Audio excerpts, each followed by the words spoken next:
بسم اللہ الرحمن الرحیم۔ السلام علیکم۔ پرانے زمانے میں بنی اسرائیل کا ایک بادشاہ تھا جو کافر ہونے کے ساتھ ساتھ بہت ظالم بھی تھا، جو لوگوں کو خنزیر کا گوشت کھانا پر مجبور کرتا تھا۔ جو آدمی انکار کرتا تو اسے سخت سزا دے کر ہلاک کروا دیتا۔ پھر اس زمانے کے سب سے بڑے عابد کو بادشاہ کے پاس لایا گیا۔ لوگ اس عابد کے مرتبے اور فضیلت سے آگاہ تھے۔ لوگ نہیں چاہتے تھے کہ اس عابد بزرگ کو بادشاہ کی طرف سے کوئی تکلیف پہنچے، چنانچہ ایک سپاہی نے عابد سے کہا، آپ مجھے ایک بکری کا بچہ ذبح کر کے دے دیں۔ جب بادشاہ کہے گا کہ اس عابد کے سامنے خنزیر کا گوشت رکھیں تو میں وہی بکری کا گوشت آپ کے سامنے پیش کروں گا۔ بادشاہ یہ سمجھے گا کہ آپ نے اس کی خواہش کے مطابق خنزیر کا گوشت کھا لیا اور اس طرح آپ بھی ہلاکت سے محفوظ رہیں گے۔ عابد نے بکری کا بچہ ذبح کر کے اس کا گوشت سپاہی کو دے دیا۔ جب عابد کو بادشاہ کے سامنے لایا گیا تو بادشاہ نے حکم دیا کہ خنزیر کا گوشت لایا جائے۔ منصوبے کے مطابق تو اس سپاہی نے بکری کا گوشت عابد کو پیش کیا۔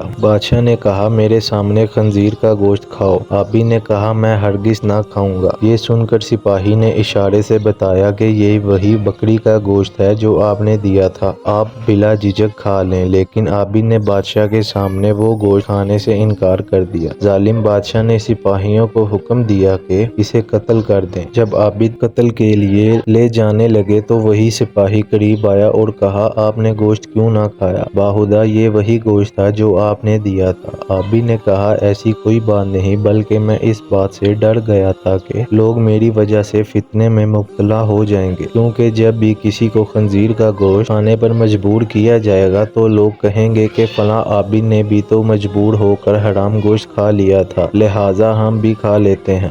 اس طرح لوگ میری وجہ سے بہت بڑے فتنے میں مبتلا ہو جائیں گے اور میں لوگوں کے لیے فتنہ ہرگز بننا نہیں چاہتا ہوں۔ یہ کہہ کر وہ عابد خاموش ہو گیا اور جلاد نے اس کا سر تن سے جدا کر دیا۔